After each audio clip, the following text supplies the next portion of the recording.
Good morning students. आज हम start करेंगे हमारे चैप्टर 1 का, जो कि हमारी क्लास 10th का चैप्टर 1 है, जिसका एक्सरसाइज 1.3 का फर्स्ट क्वेश्चन है। उसका हम रिवीजन कर रहे हैं। तो फर्स्ट क्वेश्चन हमारा है, prove that root 5 is irrational. मतलब सिद्ध कीजिए कि रूट 5 क्या है, एक अपरिमेय संख्या होगी। तो इसको हम सॉल्व करके देखते हैं। फर्स्ट क्वेश्चन है, रूट 5 इज़ इर्रेशनल नंबर। तो हम रूट 5 यहाँ लिख देंगे इज़ इर्रेशनल नंबर। ठीक, मतलब रूट 5 क्या है, एक अपरिमेय संख्या होगी। यह है,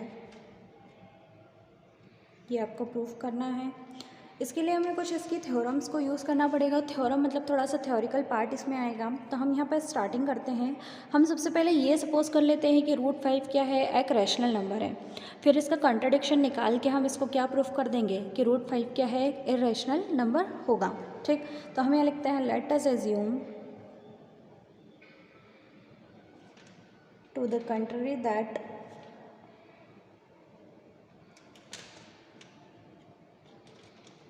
root 5 is rational। मतलब हमने क्या किया हुआ है, इसको हमने मान लिया है इसका जो विरोधाभास है उसके हिसाब से हमने इसको क्या मान लिया है कि रूट 5 क्या है, एक परिमेय संख्या है। सो वी कैन फाइंड को prime integers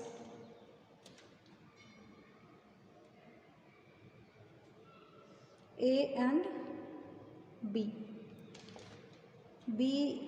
is not equals to 0 such that। तो हम क्या कर सकते हैं, हम इसको इस तरीके से लिख सकते हैं। हम क्या फाइंड कर सकते हैं, इसके को प्राइम इंटीजर्स मतलब सहभाज्य जो पूर्णांक है वो A और B इस तरह से होंगे कि A जो B होगा वो 0 नॉट इक्वल्स टू क्या होगा, 0। तो हम इसको इस तरीके से लिख सकते हैं कि root 5 is equals to A upon B। हमने रूट 5 को रेशनल सपोज किया हुआ है, इसलिए रूट 5 को हमने A अपॉन बी लिखा है। A अपॉन बी मतलब ऐसा नंबर जो P अपॉन क्यू के फॉर्म में हो या न्यूमरेटर अपॉन डिनोमिनेटर के फॉर्म में हो, वो क्या होता है, रेशनल नंबर होता है, यानी कि परिमेय संख्या होती है जो अंश और हर के रूप में होती है। ठीक, तो हमने इसको यहाँ क्या मान लिया है, हमने इसको रेशनल माना है, इसलिए हमने इसको रेशनल नंबर के फॉर्म में लिख दिया है। अब जो B है इसका क्रॉस मल्टीप्लिकेशन हम अगर यहाँ करते हैं तो B into root 5 is equals to क्या आएगा, A। अब बोथ साइड हम क्या कर देते हैं, स्क्वायरिंग कर देते हैं। तो बोथ साइड जब स्क्वायरिंग करेंगे तो B root 5 square is equals to क्या हो जाएगा आपका, A स्क्वायर। इसको आगे सॉल्व करते हैं। B का स्क्वायर, B और रूट 5 का दोनों का स्क्वायरिंग अलग अलग होगा, आप इसको एक साथ नहीं लिखेंगे। B का स्क्वायर अलग होगा और रूट 5 का स्क्वायर अलग होगा, क्योंकि दोनों का कॉमन स्क्वायर लगा हुआ है। तो B स्क्वायर और रूट 5 का स्क्वायर लगाएंगे तो स्क्वायर से स्क्वायर रूट कैंसिल हो जाएगा, इंटू A स्क्वायर। यहाँ आएगा 5B square is equals to A square. अब हम क्या कर रहे हैं, 5B square is equals to A square लिखा, और ये जो B स्क्वायर है इसको अगर हम यहीं रहने दें और 5 को डिवाइड में लेकर जाएं तो ये जो A स्क्वायर है इसको क्या, कौन सा नंबर डिवाइड करेगा, 5 नंबर क्या कर देगा, डिवाइड कर देगा। ठीक, तो हम यहाँ लिखते हैं therefore 5 divides A square, so we can write 5 क्या कर रहा है, A स्क्वायर को डिवाइड कर रहा है। तो हम इसको कैसे लिख सकते हैं, A is equals to 5C, जहाँ 4 सम इंटीजर क्या होगा, 4 सम इंटीजर C, जहाँ पर कोई पूर्णांक C होगा। ठीक है, तो यहाँ पर हम फिर से वैल्यू पुट करते हैं। 5B square as it is आ गया आपका, is equals to A square की प्लेस पे हम क्या लिख देंगे, 5C, इसका स्क्वायर कर देंगे।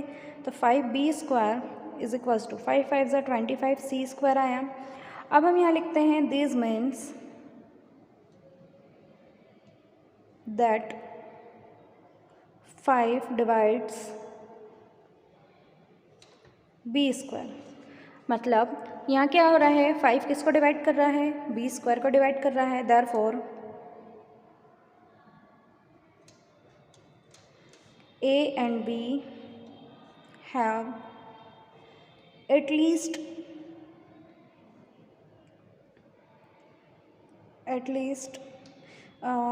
5 as a common फैक्टर। यहाँ देखो 5 क्या कर रहा है, B स्क्वायर को डिवाइड कर रहा है। ठीक, यहाँ पर देखिए ये जो हमारा बी स्क्वायर है इसको ये किससे डिवाइड होगा, 5 से होगा, क्योंकि 25 यहाँ डिवाइड में आएगा तो ये डिवाइड होकर के क्या आ जाएगा, 5 आ जाएगा। ठीक है, तो 5 बी स्क्वायर किससे डिवाइड हो रहा है, 5 से हो रहा है। और यहाँ पर ए स्क्वायर भी किससे डिवाइड हो रहा था, 5 से डिवाइड हो रहा था। लेकिन हमने क्या बोला है, 5 divides B square, therefore A and B क्या हो गया, अगर ये दोनों मतलब 5 क्या करता है, ए स्क्वायर को भी डिवाइड करता है और बी स्क्वायर को भी डिवाइड करता है, तो दोनों में क्या होगा, ए और बी में एटलीस्ट 5 क्या होगा, एक कॉमन फैक्टर होगा। बट हमने क्या सपोज किया है, बट दिस कंट्रडिक्शन, मतलब हमने यहाँ पर जो इसका विरोधाभास लिया है, ठीक है, उसके हिसाब से that fact that A and B have no common factor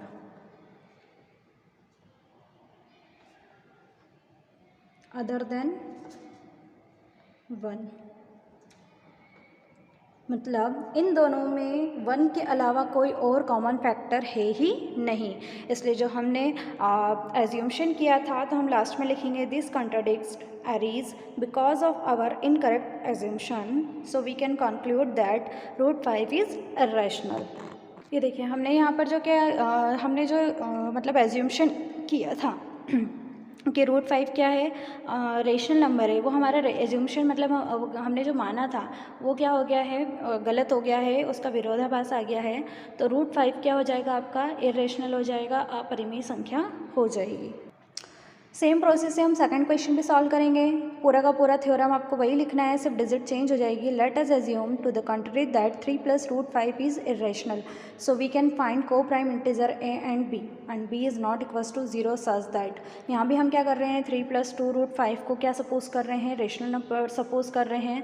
तो इसके जो को प्राइम इंटीजर्स है उसको हम फाइंड करेंगे ए और बी को। तो जो बी है वो नॉट इक्वल्स टू क्या होना चाहिए, 0 होना चाहिए।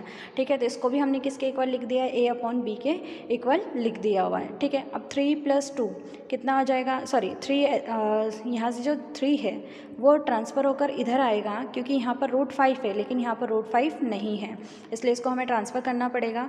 तो ये इधर आएगा तो माइनस में हो जाएगा। 2 √5 इज इक्वल्स टू a/b -3 हो गया। अब यहाँ एलसीएम लेते हैं, 2 × 3 × b, तो 3 भी हो जाएगा, डिवाइडेड बाई पूरे में क्या आ जाएगा, b। 2 √5, अब यहाँ से 2 कहाँ जाएगा, डिवाइड में जाएगा, तो a - 3b डिवाइडेड बाई क्या आ जाएगा आपका 2b, क्योंकि ये 2 यहाँ आ चुका है और b पहले से था। अब हम क्या करेंगे, a/2b लिखेंगे और 3b/b क्या लिख देंगे, 2b लिखेंगे।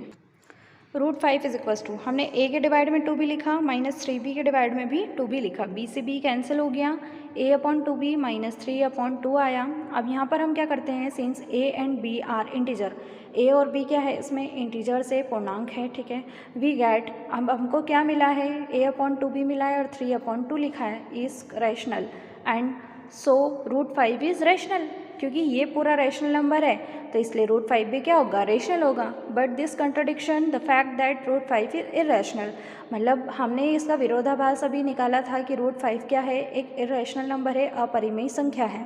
This contradiction arise because of our incorrect assumption that 3 + 2 √5 is rational, क्योंकि हमने क्या किया है, इसको हमारा जो एज्यूम्शन था, हमने जो माना था वो क्या किया था, हमने गलत माना था, हमने इनकरेक्ट एज्यूम्शन लिया था, इसलिए √5 क्या 3 + 2 √5 क्या हो जाएगा आपका, इर्रेशनल नंबर हो जाएगा। और यहाँ आप ध्यान रखिए, अगर पूरी संख्या में पूरा जो नंबर है उसमें अगर एक नंबर भी इर्रेशनल है तो पूरा का पूरा नंबर क्या हो जाएगा आपका, इर्रेशनल होगा। इस तरह से ये क्वेश्चन आपका यहीं फिनिश होता है। नेक्स्ट क्वेश्चन की तरफ चलते हैं।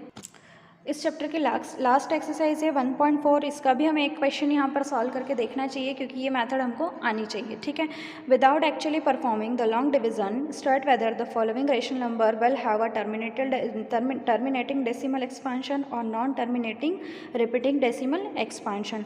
मतलब आपको क्या करना है, बिना डिवीजन मेथड लगाए, जैसे हम डिवाइड करते हैं नॉर्मली, आपको वैसे नहीं करना है, उसको नहीं लगाना है, और उसको नहीं लगाते हुए भी आपको क्या फाइंड करना है कि जो रेशनल नंबर आपको यहाँ दे रखे हैं वो टर्मिनेटिंग होंगे या नॉन टर्मिनेटिंग रिपीटिंग डेसिमल होंगे, मतलब शांत दशमलव प्रसार होगा या अशांत आवर्ती दशमलव प्रसार होगा। तो इसको सॉल्व करके देखते हैं। इसकी कुछ कंडीशन है, वो कंडीशन अगर आपने याद रख ली तो आप इसको बहुत इजीली सॉल्व कर पाएंगे।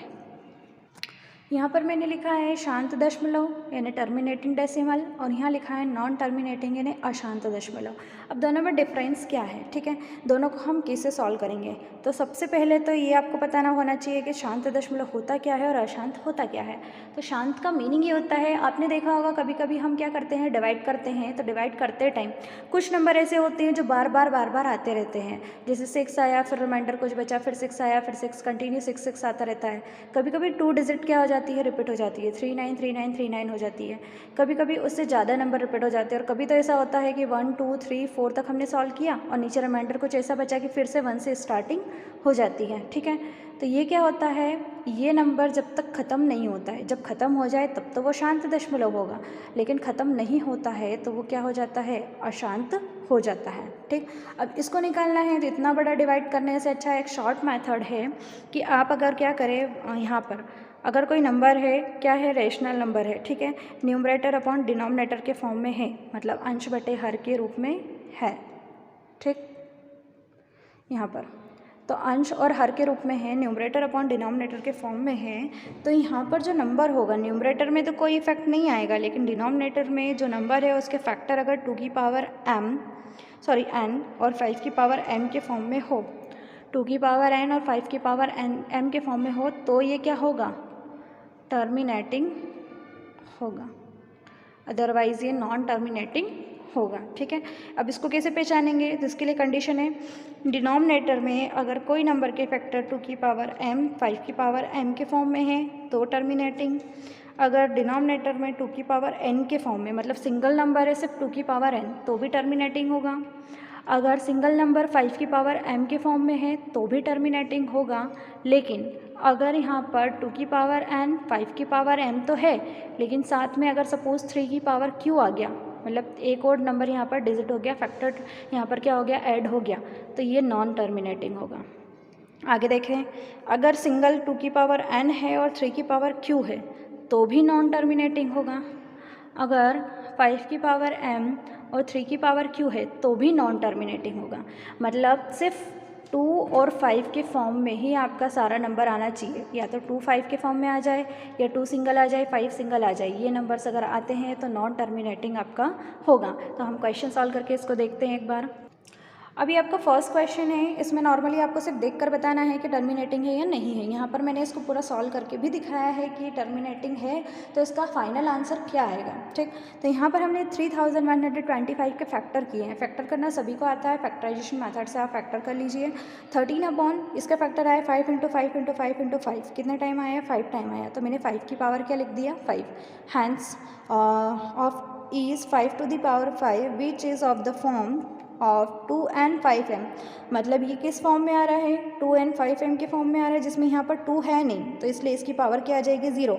और किसी भी नंबर की पावर 0 होती है तो वो क्या होता है, 1, इसलिए वो यहाँ शो नहीं हो रहा है, ठीक।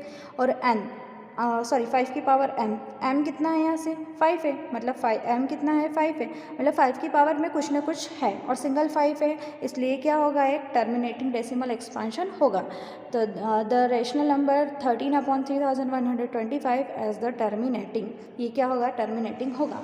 अब टर्मिनेटिंग है तो ही ये आगे सॉल्व होगा, अगर टर्मिनेटिंग नहीं है तो नहीं होगा। हमें क्वेश्चन में बोला नहीं है कि सॉल्व करना है, लेकिन बाई चांस अगर वो क्वेश्चन में बोलते हैं कि सॉल्व करना है, क्योंकि नेक्स्ट जो थर्ड वाला क्वेश्चन है उसमें सॉल्व करने के लिए बोला है, तो आप इसको ध्यान से देखिए कि कैसे सॉल्व होगा।